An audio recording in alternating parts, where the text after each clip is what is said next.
out of 10, 8 out of 10 women 8 out of 10. will get cancer. And there's several people that are in that Rotary group, several of the wives that have gotten cancer. And one of the ladies just said, we need to do something. So she started putting a group together, and they called me and they said, would you be interested in joining us? And at first I thought, oh, no, because fundraising is not my favorite thing. But I thought, you know what? I had breast cancer, and they're doing something positive, something that affected my life. Yeah, I'll be part of it. So that's really how I got in. It was just a bunch of ladies that decided to fight up against this.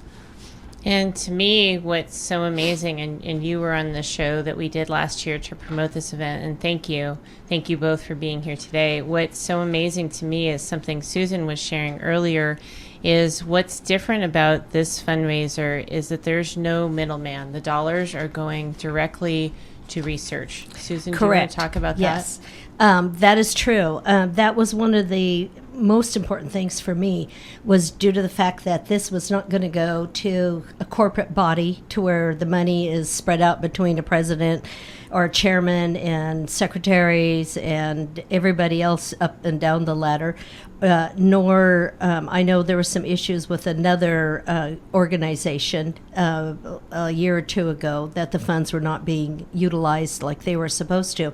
So when I got the call, I was just told, you're part of this. And and it was because the money is going to go directly to the researcher at UC Davis, Dr. Chu. And she spoke at last year's event. She'll be there again for this year. Yay. Yes. And so she goes right down the list of what is being researched, what is being done, the advances that are being made. And so we have that personal contact with her directly. And to me, that makes all the difference in the world. There's no middleman. It's straight to research. And it's huge not only to know that it's going directly to research, but to hear her speak last year at the event was just phenomenal. It took your breath away. And all of you are so inspiring. And unfortunately, connected with our club, there are so many women that have gone through this form of cancer. And I love that you're making lemonade. You are creating a pathway to find a cure so that hopefully fewer women go through this. It's amazing how many women. I was just in a shop in Lodi downtown and happened to notice that the young lady that was at the register had the same arm lymphedema sleeve that I had. And it's amazing. You go, oh, look, I have that too. Why do you have yours? And she is in her 30s with small children. Wow. And she had a double mastectomy like I had. And so we started comparing notes and just talking about it. And it was almost like a sigh of relief came over her face that there's somebody else out there that has been through this. You don't feel alone. No, that's it. And that's so scary that she was so young. Let's talk about some of the statistics. Can we share what the typical age is that women are going through this? As far as I know, it can be any age. Mm-hmm. I had an uncle who had breast cancer. I didn't realize men could get it, but they can. Mm-hmm. And so it's not just women, but I would say probably the average starts anywhere in your 30s on up. And the older you get, the more likely. For me, I was in the top 30 percentile anyway because I was unable to have children. And that is something that I don't know if a lot of women know, but if you go through a pregnancy completely through where you give birth, then it changes the makeup of the breast and it puts you in a lower percentile of developing breast cancer. But for me, I was in the top 30 because I never was able to have a pregnancy. And so I was much more likely to develop it, but it can be any age. And I'm glad that you shared that because I agree. I don't think a lot of women know that. And I've had friends that are in their 50s, and I actually had a client who was in her 80s when Yes. she developed it. And It's so unpredictable. It is. It is. When I was going through radiation, there was a lady that was going through it at the same time, and she was 84. And that Wow. was when I was asked, do I want to do a single or a double mastectomy? And my comment was, I don't want to do this when I'm 84. And lo and behold, I developed a friendship with a lady who was 84 going through radiation, and she'd had a double mastectomy. And I thought how hard it was at my age, let alone when you're in your 80s. I can't imagine. I can't imagine at any age just physically how you feel. And earlier we were talking about you're never cure. No. You might be clear, but you're never cured, and that cancer can then spread to other parts of your body later Yes. on. That is, that they have targets. I know that my doctors have said, you kind of reach a point at 3 years and then 5 years. So my surgeon and oncologist have both said, you're my patient for 5 years. And that's sort of a point that they'll look and say, hey, you're kind of hopefully you're on the downhill slide and everything's looking good. But mine was so aggressive that I'm actually on a 10-year plan instead of a 5-year plan, because I went from stage 2 to stage 4 in 30 days. Wow. So Wow. yeah, so I'm a little longer. Wow. And I think it's really important that people understand, get mammograms. Yes, that's get huge. checked and get tested on a regular basis, because you want to catch it. You want to catch it as early as you can. And make Yes. sure they're 3D imaging, not just regular, because I had a regular imaging at the end of January, and I had breast cancer at the 1st of June, Wow. and it never showed up in the mammogram. And I was actually going to bring that up, that I've heard of 3D. several women who have had a mammogram and then a short time after developed breast cancer. So how did you know? If you had just had a mammogram and you were told that you did not have anything, how What- did you know there was a problem? I ended up finding out because I had my right nipple inverted, which I had never heard or read at least up to that point that was one of the causes. But there's the top 5 is breast swelling. So if your breast swells, dimpling of the skin like an orange peel, kind of a dimpling look. The breast, or if there's breast or nipple pain, is another one, and then the nipple inverting is one, and then also redness, scaliness, or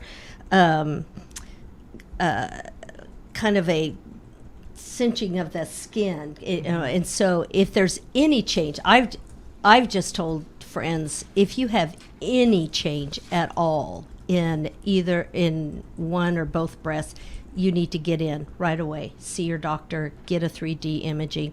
And that's because they could see it in the 3D. They could not see it in the regular imaging. Wow. Which is amazing when you talk about how aggressive it was, and Yes. how quickly it went from one stage to the other in a short amount of time. And another point to bring up too is we need to be our own best advocate. That's huge. When I was diagnosed was the 5th of July, and my doctor put in a request to get a 3D imaging immediately. I never heard a call for that date for 2 days. And so I was on the phone on Friday. That was a Wednesday when I was diagnosed. By Friday, I hadn't heard, so I got on the phone and I started calling every facility that I knew had a 3D imaging machine. And they were looking to push me out for a month and a half. Wow. And Imagine hindsight, if that had happened. I would not be here. So that was my surgeon's comment. So if you weren't fighting for yourself, you wouldn't be here today. So I was on the phone. I got it scheduled. Once they got me in and they saw how aggressive it was, then, and I have to give kudos to Sutter Health up in downtown Sacramento. The radiologist was fabulous. She had me booked for imaging, a biopsy, everything, with all done within a week, the following week. And at that point, mine was called lobular cancer, so it's like buckshot.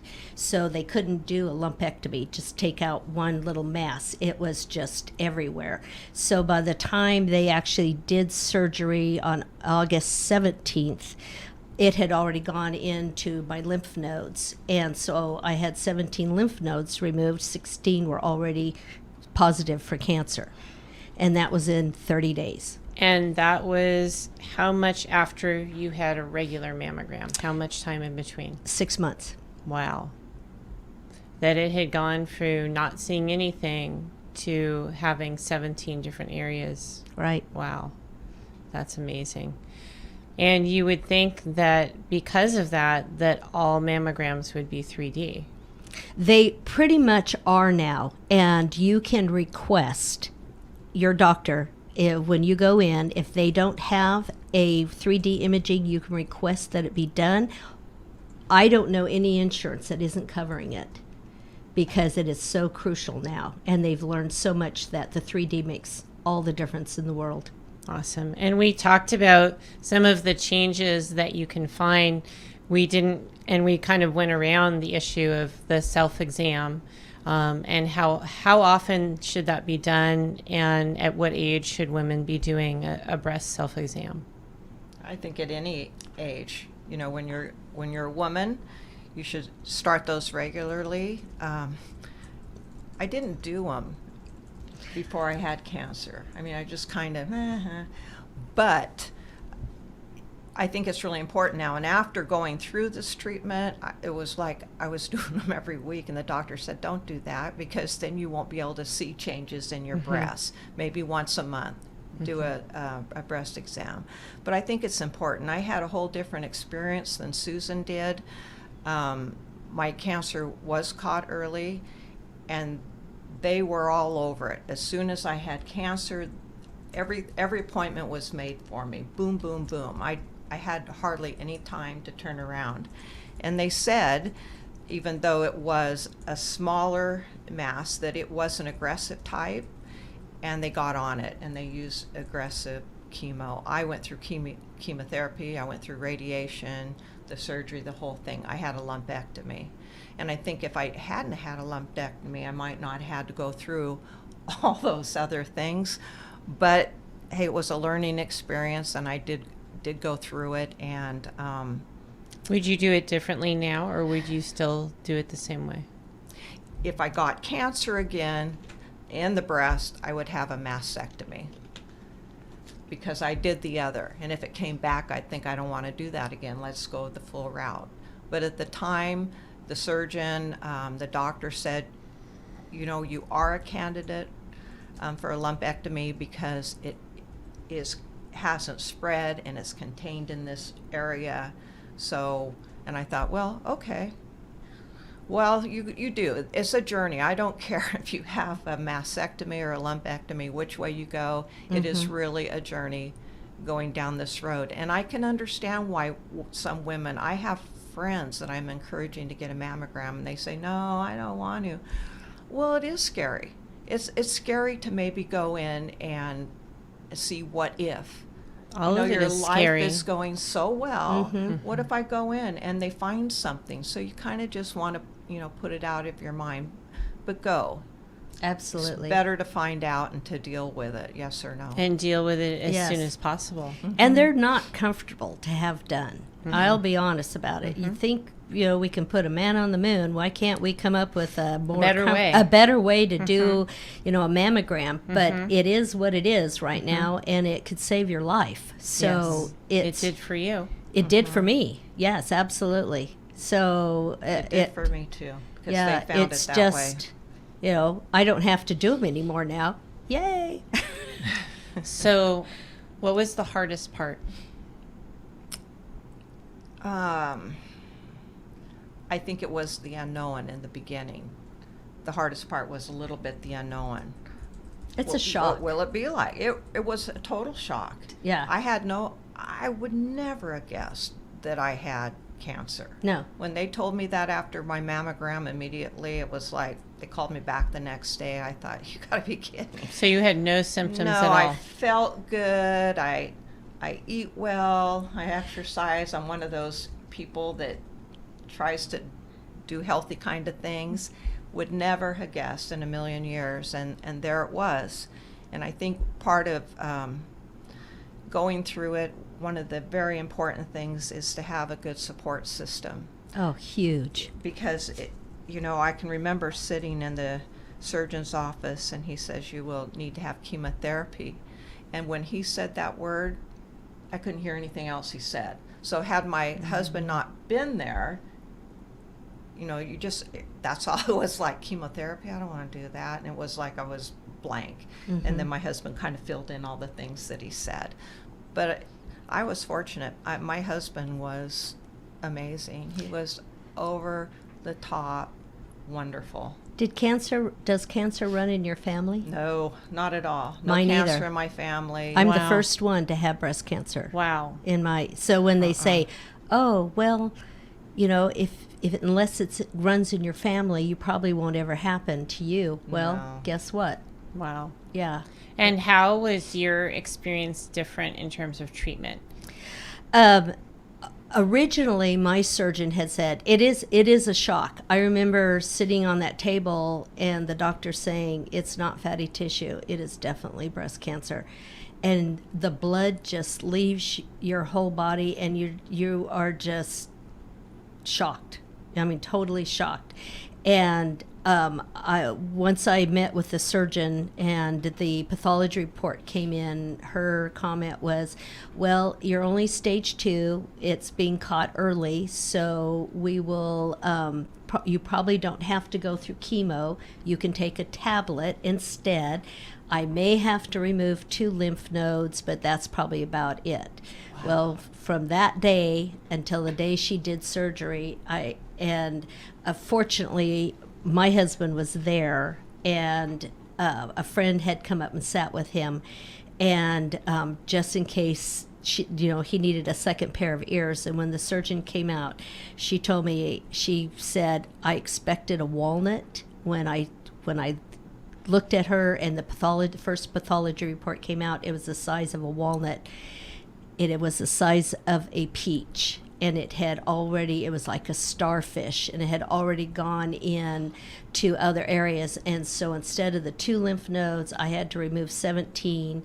And if we'd had been much later, it wouldn't have done any good. And so she literally rotor-rooted me on my right side. I have no tissue whatsoever. I have skin, muscle, bone. That's it. And so it was a difference between life and death.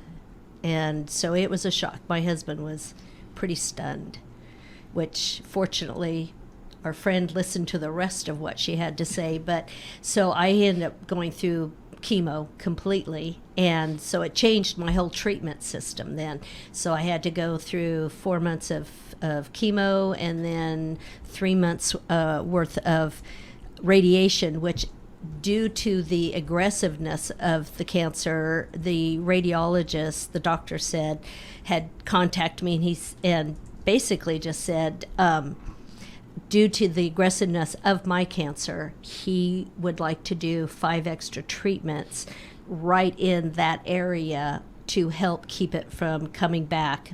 But he said it would probably also ruin my opportunity for reconstruction, which more than likely it has. But that's okay. I'd rather be here. You're alive. Yeah, I'm and alive. You're smiling. Yes. Which is amazing. Both of you are phenomenal. And I know when you were talking about your sleeve and that you saw someone else who was experiencing the same thing, and how much it meant, and you guys are so strong, and I just am in awe.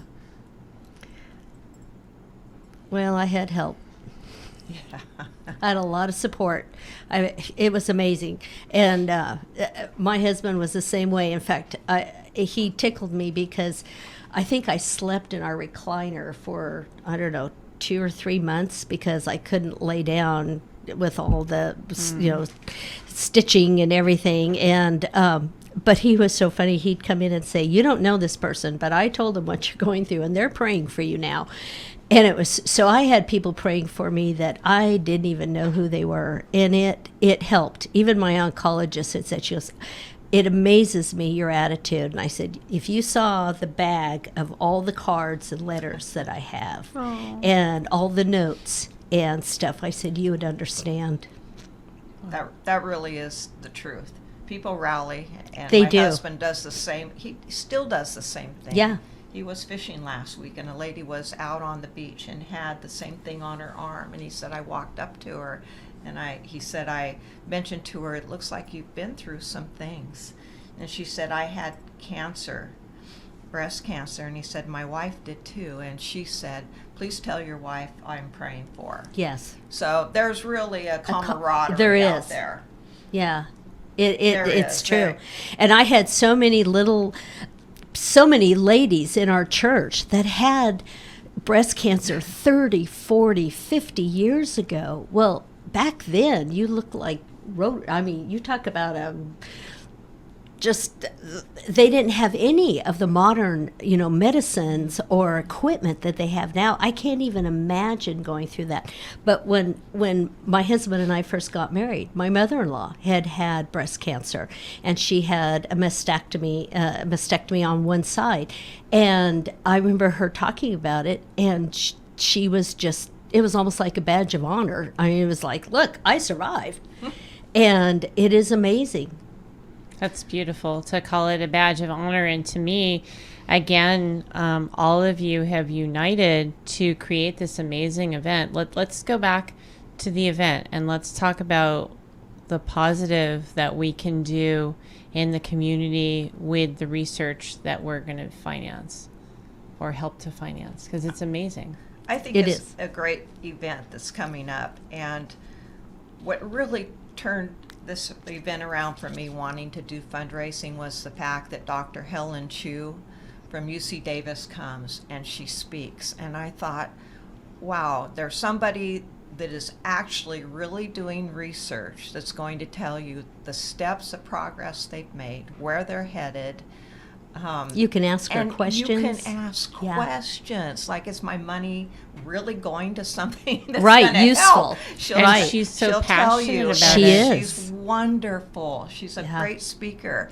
And if you come for no other reason and you have questions, or you're going through breast cancer, or you have someone in your family or a friend, whatever, and you come and listen to her, that's worth it right there. It's very Yes. worth it. And she is wonderful. And I want to say, it is scary to find out you have breast cancer, because you think, I don't want to die. I mean, that does come to That's your it. mind. But you know what? I want people to have hope. I don't want them to hang on to that and fear going to get a mammogram, or if you have cancer to think, oh my gosh, this is the end. People have gone from stage 4 in all different kinds of cancer and have made it. There is hope. Dr. Chu gives us hope when you listen to her talk. Absolutely. I want to give you hope. I would not be here today, I truly believe, without support and without friends Yep. and without God. God got me Yes. through. He was my rock. He was my rock, and I'm not afraid to admit that. But it's not an easy journey. And it's also been something we didn't talk about for a long time, and there were, I was shocked at how many people, it's like they came out of the woodwork to say, oh yeah, I've been through this. And I was like, why have you never said anything? Why, it just isn't something that I don't know, as a society years ago, it was kind of like divorce. You weren't supposed to know. But we need to talk about it. We need to talk about it. We need to the look out support. for each other. Yeah. Yes, Support we each need to other. lift each other up and be there for each other. So it is a great event, and the tickets are $60. It includes a great evening. We have heavy hors d'oeuvres and music, hors d'oeuvres. a live, yes, wonderful food. We have a great band that's going to be there. So there's live music, dancing, get up there and shake it. And it's at Clinker Brick. At Clinker Brick At Clinker Brick Wonderful winery in Winery, Lodi. A yes, raffle, an 5:30 to auction. 8:30. We're What going to day? have raffle prizes. We have a quilt auction, and we have some live auction going on too. And so it's a great time. Everybody, all my friends that came last year, and several doctors, they've all said they had a wonderful time. And so I'm looking forward to a good turnout this year. And what day is it? What's the date? September 28th. Which is a Saturday. Right, Saturday evening, the last Saturday of the month. And annually, this is our second year, we're going to continue this the last Saturday of September going forward. Perfect. And it's at, once again, it's at Clinker Brick. Right. Clinker Brick Winery. You can get tickets at facebook.com/corks for a cure Lodi, The number 4. the number 4, or on eventbrite.com. And Clinker Brick is located at 15887 Alpine Road in Lodi. And you said the tickets are $60. And we should talk about the quilts, because last year, to me, what was so beautiful were these amazing handmade quilts. And let's talk about where they Gorgeous. came from. A lot of the ladies on the committee are hand making these, and they're lovely. And we've actually reached out to a couple of quilt groups, and we're hoping to get more every year. But they're hand making these, and some of them are the size to put on a bed. Some of them are more of a crib size. They're beautiful. And so, for some of the ladies, this was the first time they ever made a quilt. You would Yeah. never have known. You'd never known. They They're were gorgeous. They look professional. And if someone is watching or listening and wants to contribute a quilt or something else to the event, wine, something like that, how can they do that? I would say just go on our Facebook page and let one of us know. Or contact the Rotary of Lodi, and the guys all know how to get a hold of us, or the ladies. And they can reach out to me personally as Yes. well. What's our Facebook page called? Corks for a cure Lodi. And that's with the letters FOR, correct? Correct. Okay. Yeah. All right. And to me, I just have so much respect and admiration for both of you, because not only are you working to make a difference, but you're sharing your personal story, which I know can't be easy. But I do think that it has a huge impact for anyone that's going through this. And you're trying to make it better. And it's beautiful. Thank you. It's easy to share, but it's emotional. I find it gets easier Yes. as the years go by. Yeah. So I'm not sure why, but How many it years does. have you been clear? 5.5 years. See, and I'm 2. So I'm finished taking my hormone suppressant pill, and I'm Lucky finished duck. with all those treatments, and that was kind of scary. I'm on my own now. That's how I kind of felt, but I don't know. It was an experience. It was really hard, but you know what? I took too much good stuff away from it. I really feel like I took a lot of good away. That's So I amazing. can't call it awful. I don't feel that way about it. I feel like I took a little bit more away from it than it took from me. That's beautiful. I really did. That's You know, amazing. and one other thing that just crossed my mind is my cancer was estrogen driven. So was mine. So was your, and majority of cancer is for women, for breast cancer. The nipple area is a high estrogen area. That's usually where it starts, or in the milk duct area. And you have lymph nodes that are all around there too. One of the big things that every nurse, every doctor said, stay away from soy, which helps build estrogen.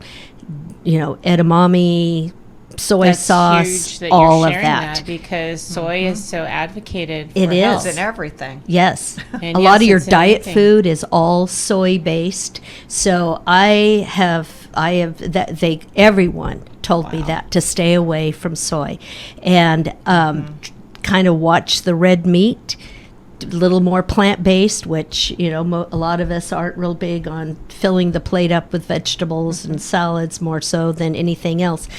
But it is that, you know, half your plate is green or colorful, and then a quarter of it is your protein and a quarter of it is your carb and fat. And which is good for so many things. That's heart healthy, that's sugar healthy. Everything. That's Diabetic, everything. Heart problems.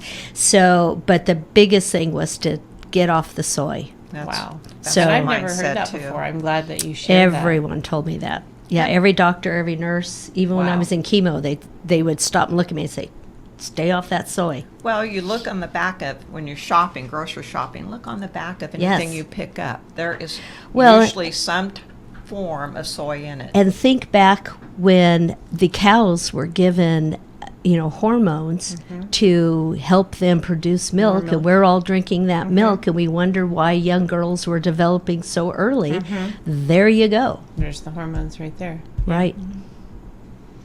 All right, let's just highlight the information for the event one more time. The date, the time. You want me to do it? Sure. Okay, I would love to do it. It's Saturday, September 28th, which is the last Saturday in September. And it's from 5:30 to 8:30 at Clinker Brick Winery in Lodi, located at 15887 Alpine Road. Tickets are $60, and you can purchase them at Eventbrite or the Facebook site, which is facebook.com/corks4 with the number 4, A Cure Lodi.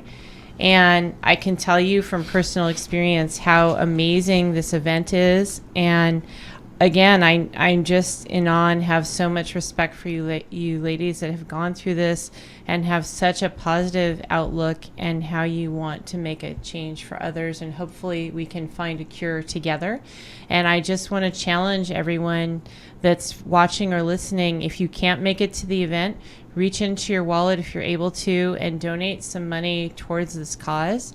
To be able to have an opportunity where there's no middleman and you can contribute directly to research that's going to find a cure is huge. Thank you so much. Thanks for having us on. And Yes. I just want to thank both of you. Any final comments? The soy comment was amazing.